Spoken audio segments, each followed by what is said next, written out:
everyone, welcome to Minutes with Mahi.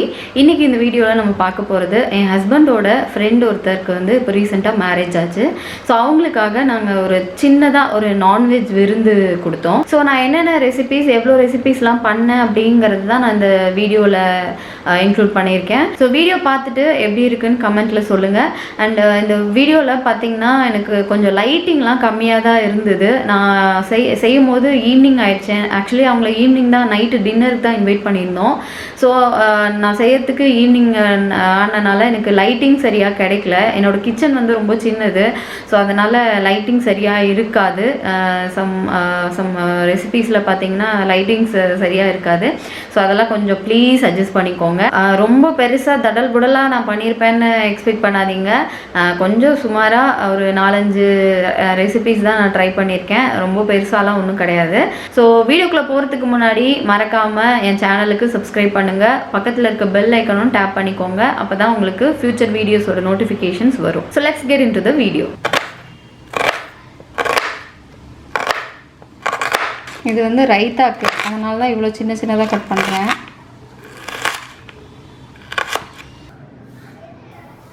So cook பண்ண start பண்ணுறதுக்கு முன்னாடி ஊற வைக்க வேண்டியதெல்லாம் நம்ம ஊற வச்சுக்கலாம். ஃபஸ்ட்டு நாட்டுக்கோழிக்கு நான் இந்த மாதிரி மஞ்சத்தூள், உப்பு, கொஞ்சமாக தயிர், அதுக்கப்புறம் ஒரு ஸ்பூன் மிளகா பொடி இதெல்லாம் சேர்ந்து கலந்து வச்சுக்க போகிறேன். இந்த நாட்டுக்கோழி வந்து நான் குழம்புக்கும் பிரியாணிக்கும் யூஸ் பண்ண போகிறேன். இது கூட இஞ்சி பூண்டு பேஸ்ட்டும் சேர்த்துக்கோங்க, அதுவும் சேர்ந்து கலந்து வச்சுக்கணும்.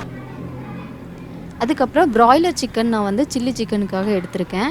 அது கூட இஞ்சி பூண்டு பேஸ்ட்டு, ஒரு ஸ்பூன் மிளகா பொடி, ஒரு ஸ்பூன் மல்லிப்பொடி, ஒரு ஸ்பூன் கரம் மசாலா, அப்புறம் ஒரு ஸ்பூன் கார்ன்ஃப்ளவர், ஒரு ஸ்பூன் தயிர், கொஞ்சமாக தேவையான அளவு உப்பு சேர்த்துக்கோங்க. இதெல்லாம் சேர்ந்து நல்லா மிக்ஸ் பண்ணி வச்சுக்கோங்க. அடுத்து பைனாப்பிள் கேசரி செய்கிறதுக்கு நான் இந்த மாதிரி பைனாப்பிளை கட் பண்ணி முதல்லையே ஒரு ஸ்பூன் சுகர் போட்டு நல்லா மிக்ஸ் பண்ணி வச்சுக்க போகிறேன். அப்போ தான் உங்களுக்கு அந்த பைனாப்பிளில் புளிப்பு இருந்தாலும் அதெல்லாம் மாறி உங்களுக்கு நல்லா ஸ்வீட் எசன்ஸ் இறங்கும். அதனால் ஸோ அடுத்து சப்பாத்தி மாவுக்கு நான் நல்லா மிக்ஸ் பண்ணி மாவு பிசைஞ்சு வச்சுக்கிட்டேன். ஸோ இதெல்லாம் செஞ்சு முடித்து வச்சதுக்கப்புறம் நம்ம பிரியாணி மசாலா செய்யலாம். அதுக்காக 4 பீஸ் பட்டை, இது நாட்டுக்கோழி பிரியாணிங்கிறனால மிளகும் சீரகமும் நான் சேர்த்துருக்கேன். மற்றதெல்லாம் வந்து எப்போவுமே சேர்க்குற மசாலா தான். ஸோ ஒரு ஸ்பூன் சோம்பு, ஒரு ஸ்பூன் சீரகம், ஒரு ஸ்பூன் மிளகு 1/2 ஸ்பூன் எடுத்தால் கூட ஓகே, ஒரு ஸ்பூன் மல்லி, அது கூட 3 பீஸ் ஏலக்காய், 3 பீஸ் கிராம்பு, இதெல்லாம் சேர்த்து பொடி பண்ணி எடுத்துக்க போகிறோம்.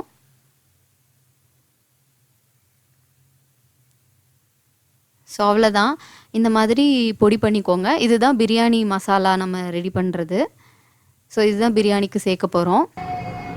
அடுத்து பிரியாணிக்கு இன்னொரு மசாலா நம்ம ரெடி பண்ணணும். அதுக்கு வந்து சின்ன வெங்காயம், பச்சை மிளகா, பூண்டு, ஒரு பீஸ் இஞ்சி,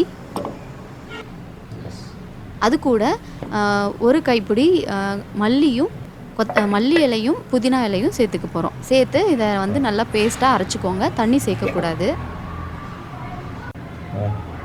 ஸோ அதுக்கப்புறம் சீரக சம்பா அரிசி வந்து இந்த டம்ளரில் நான் வந்து 3 கப் எடுத்திருக்கேன். அதை வந்து அரை மணி நேரம் தண்ணி ஊற்றி ஊற வச்சுக்கலாம்.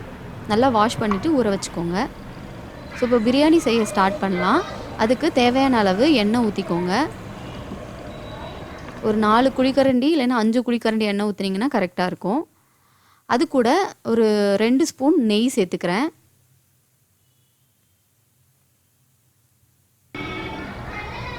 ஸோ எண்ணெய் காஞ்சதும் அதில் பிரிஞ்சி இலை, அதுக்கப்புறம் தேவையான ஸ்பைசஸ்லாம் சேர்த்துக்கிறோம். 2 பட்டை, ஒன்று வந்து நட்சத்திர சோம்பு, அடுத்து கிராம்பு, ஏலக்காய், சோம்பு இதெல்லாம் சேர்த்துருக்கேன். ஸோ இது கூட வெட்டி வச்சுருக்க வெங்காயம், பெரிய வெங்காயம் 1 இல்லைன்னா 2 சேர்த்துக்கோங்க. ஸோ அது நல்லா வதங்கினதுக்கப்புறம் அரைச்சி வச்சுருக்க இந்த மல்லி, புதினா, இஞ்சி பூண்டு பேஸ்ட் இது எல்லாத்தையும் சேர்த்து நல்லா வதக்கிக்கோங்க. வதங்கினதுக்கப்புறம் ஒரு தக்காளி இல்லைன்னா 1.5 தக்காளி சேர்த்துக்கோங்க. தக்காளி வந்து பிரியாணிக்கு நிறையா சேர்க்கக்கூடாது, அளவாக தான் சேர்க்கணும். ஸோ அது கூட நம்ம ரெடி பண்ணி வச்சுருக்க பிரியாணி மசாலா அதையும் சேர்ந்து நல்லா வதக்கிக்கோங்க.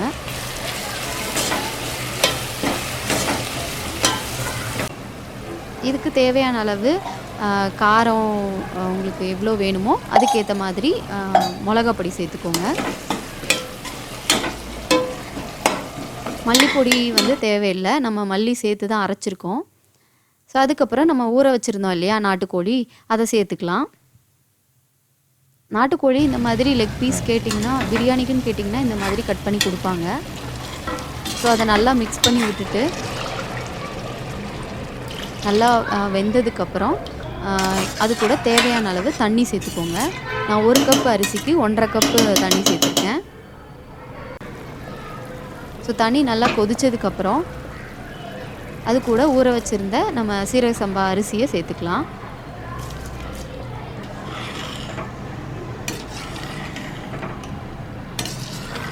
ஸோ அரிசி வந்து நல்லா கொதித்து இந்த தண்ணியெலாம் கொஞ்சம் கம்மியாகிற வரைக்கும் விடணும்.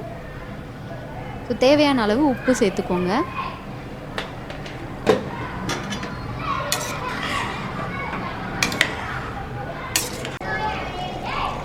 ஸோ இது நல்லா கொதிக்கட்டும். கொதித்து இந்த ஸ்டேஜில் கொஞ்சமாக மல்லித்தலை, புதினா தலை, ஸோ இதை சேர்த்து நல்லா மிக்ஸ் பண்ணிக்கோங்க.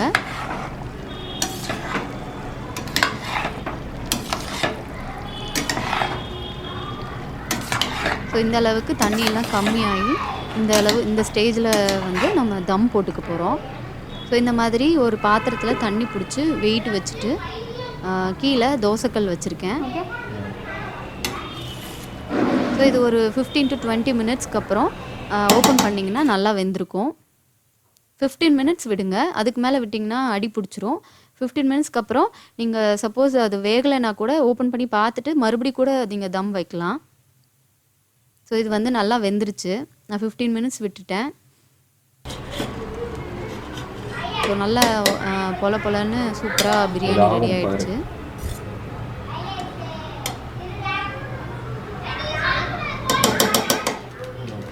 ஸோ நம்ம நாட்டுக்கோழி பிரியாணி ரெடி. பாருங்கள் இந்த அளவுக்கு நல்லா வெந்திருக்கு.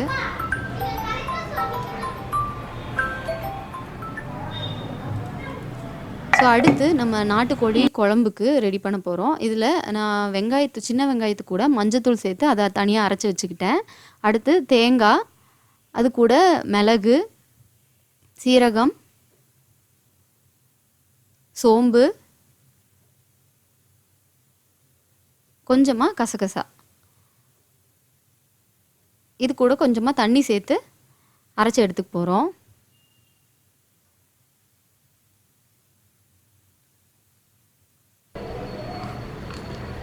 ஸோ குழம்பு செய்ய ஸ்டார்ட் பண்ணலாம். அதில் வந்து நான் கொஞ்சமாக ஆயில் சேர்த்துருக்கேன். குக்கரில் ஆயில் சேர்த்துட்டு தேவையான ஸ்பைசஸ் கொஞ்சம் போட்டிருக்கேன். கிராம்பு, பட்டை, ஏலக்காய் போட்டிருக்கேன். அது கூட சோம்பு போட்டிருக்கேன். அப்புறம் கொஞ்சமாக சின்ன வெங்காயம், ஒரு பெரிய வெங்காயம் சேர்த்துருக்கேன். ஸோ நல்லா வதங்கினதுக்கப்புறம் நம்ம அந்த வெங்காயமும் மஞ்சத்தூளும் சேர்த்து அரைச்சி வச்சுருந்தோம் இல்லையா, அதை சேர்த்துக்கிறேன். ஸோ அது கூட 1 ஸ்பூன் இஞ்சி பூண்டு பேஸ்ட்டு. ஸோ இது நல்லா வதங்கினதுக்கப்புறமா ஒரு தக்காளி வந்து சேர்த்துக்கோங்க.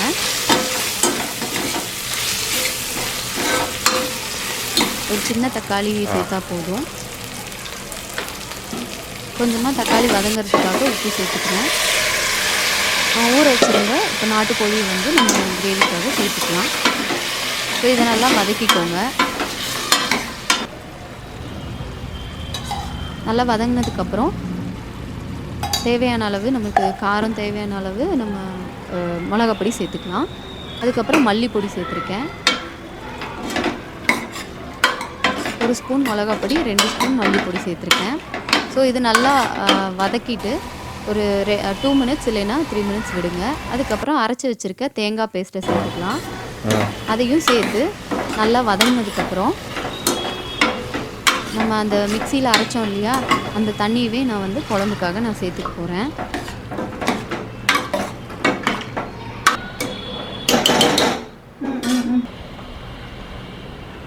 ஸோ இது நல்லா கொதித்ததுக்கப்புறம் மூடி வச்சு ஒரு 8 விசில் விடுங்க. 8 விசில் விட்டிங்கன்னா நாட்டுக்கோழி நல்லாவே வெந்துடும். ஸோ மல்லித்தலை போட்டு இறக்குனா கிரேவி ரெடி. அடுத்து நான் ரசம் தான் செய்ய போகிறேன். ரசத்துக்கு மல்லி, மிளகு, சீரகம், 2 காஞ்ச மிளகா, கருவேப்பிலை, பூண்டு இதெல்லாம் சேர்த்து அரைச்சி வச்சுருக்கேன். இதில் ஆயில் போட்டு கடுகு போட்டு தாளிச்சிட்டு நம்ம அரைச்சி வச்சுருக்க இந்த மசாலாவை சேர்த்துக்கலாம். கூட கொஞ்சமாக பெருங்காயம் சேர்த்துக்கோங்க. இது நல்லா வதங்கினதுக்கப்புறம் நான் வந்து ஒரு தக்காளி, கொஞ்சமாக புளி எடுத்து நான் கரைச்சி வச்சுருக்கேன் ஆல்ரெடி. அதில் உப்பு போட்டு கரைச்சி வச்சுருக்கேன். அதை அப்படி நான் சேர்த்துக்கிறேன்.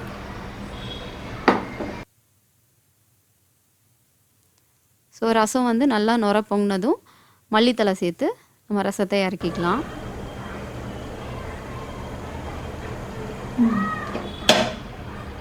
ரசத்தை வந்து கொதிக்க விடக்கூடாது, அது எல்லாருக்கும் தெரிஞ்சிருக்கும். ஸோ ரசமும் ரெடி. அடுத்து வந்து பைனாப்பிள் கேசரிக்கு நான் ரெடி பண்ணிகிட்ருக்கேன். அதில் வந்து 4 ஸ்பூன் நெய் சேர்த்துட்டு கொஞ்சமாக முந்திரி திராட்சை வறுத்துருக்கேன். அது கூடயே 1 கப் ரவை சேர்த்துருக்கேன். ரவையும் அதே நெய்யில் நீங்கள் அப்படியே சேர்த்து வறுத்துடலாம். மீடியம் ஃப்ளேம் வச்சுக்கோங்க. இதை நல்லா வறுத்துட்டு பக்கத்துலேயே நான் தண்ணி வந்து சுட வச்சுருக்கேன். ஸோ சுடு தண்ணி அப்படியே சேர்த்து நம்ம மிக்ஸ் பண்ணி கேசரி செஞ்சுக்க போகிறோம். 1 கப் ரவைக்கு 3 கப் தண்ணி அளவாக கரெக்டாக இருக்கும். ஸோ நான் அந்த சுடு தண்ணியை அப்படியே சேர்த்து நான் கிண்டிக்க போகிறேன்.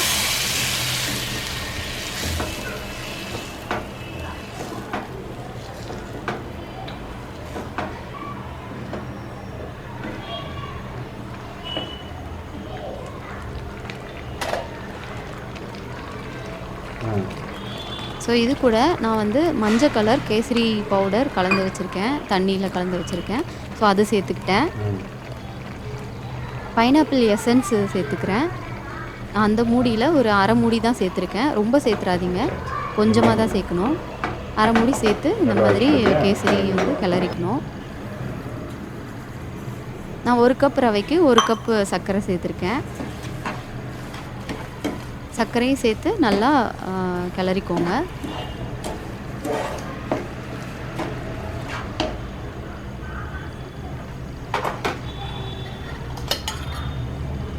இது கூட நம்ம ஆல்ரெடி ஊற வச்சுருந்தோம் இல்லையா, பைனாப்பிள் வந்து சுகர் போட்டு ஊற வச்சுருந்தோம் இல்லையா, ஸோ அதை வந்து சேர்த்துக்கிறேன்.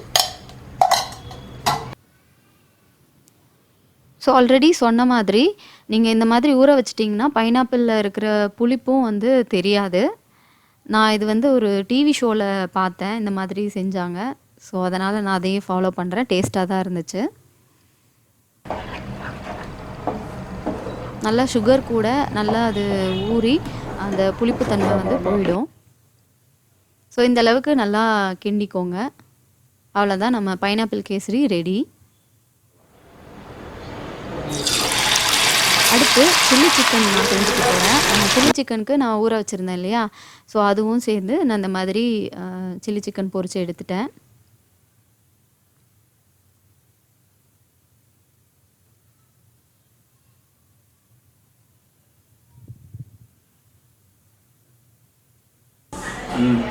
ஸோ சில்லி சிக்கன் முடிஞ்சதுக்கப்புறம் நான் சப்பாத்தி செஞ்சு வச்சுருந்தது, சப்பாத்தியும் போட்டு எடுத்துட்டேன்.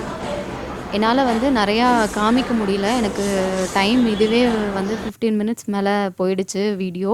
ஸோ அதனால் நான் நிறையா மாவு தேய்க்கிறது, சப்பாத்தி தேய்க்கிறதுலாம் வந்து காமிக்கல.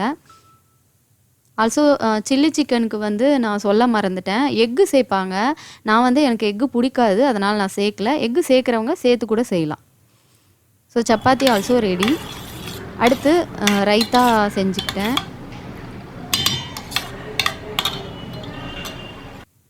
ஸோ அவ்வளோதாங்க. இது வந்து நான் எல்லாம் செய்யறதுக்கு முன்னாடி ஒரு சின்ன கிளிப்பு என் ஹஸ்பண்ட் எடுத்திருந்தாங்க, என்னால் ஃபுல்லாக காமிக்க முடியல. So biryani, gravy and raita, பக்கத்தில் வந்து நான் ஒயிட் ரைஸ் வச்சுருக்கேன். ஸோ விருந்து ரெடி பண்ணிட்டேன். ஸோ அவங்களும் கெஸ்ட்டும் வந்து சாப்பிட்டாங்க. வயிறார சாப்பிட்டு சூப்பராக இருக்குன்னு சொல்லிட்டும் போயிட்டாங்க. எனக்குமே டேஸ்ட் நல்லாவே இருந்தது, பிடிச்சிருந்தது. பிரியாணி வந்து செம்மையாக வந்திருந்ததுங்க, செம்ம டேஸ்ட்டாக வந்திருந்தது. ஸோ கடைசியாக வந்து தாம்பூலம் கொடுத்து நாங்கள் அனுப்பிட்டோம். ஸோ ஃப்ரெண்ட்ஸ், வீடியோ பார்த்துருப்பீங்க. உங்களுக்கு இந்த ரெசிபீஸ்லாம் ட்ரை பண்ணணும்னு நினச்சிங்கன்னா ட்ரை பண்ணி பாருங்கள் வீட்டில். எனக்கு ட்ரை பண்ணிவிட்டு எப்படி இருந்தது அப்படின்னு சொல்லி கமெண்ட்டில் சொல்லுங்கள். சாரி, என்னால் கடைசியில் வந்து ரெசிபீஸ்லாம் செஞ்சு முடிச்சுட்டு எனக்கு அதை ஹோலாக நான் என்ன பண்ணியிருக்கேன், என்ன சமைச்சிருக்கேங்கிறத நான் அந்த கிளிப்பு எடுக்க மறந்துட்டேன். ஆக்சுவலி கெஸ்ட்டு வந்துட்டாங்கங்கிறனால அவங்கள கவனிக்கிறது தான் முக்கியம் இல்லையா? ஸோ அதனால் நான் அது சுத்தமாக மறந்துட்டேன். சமைச்சு முடித்தோடனே அப்படியே நான் அவங்களுக்கு பரிமாற ஆரம்பிச்சிட்டேன். ஸோ இந்த வீடியோ உங்களுக்கு பிடிச்சிருக்குன்னு நம்புகிறேன். வீடியோ பிடிச்சிருந்ததுன்னா மறக்காமல் லைக் பண்ணுங்கள், உங்கள் ஃப்ரெண்ட்ஸ் கூட ஷேர் பண்ணிக்கோங்க. மினிட்ஸ் வித் மஹிக்கு மறக்காமல் சப்ஸ்கிரைப் பண்ணி வச்சுக்கோங்க. தேங்க்ஸ் ஃபார் வாட்சிங். Take care.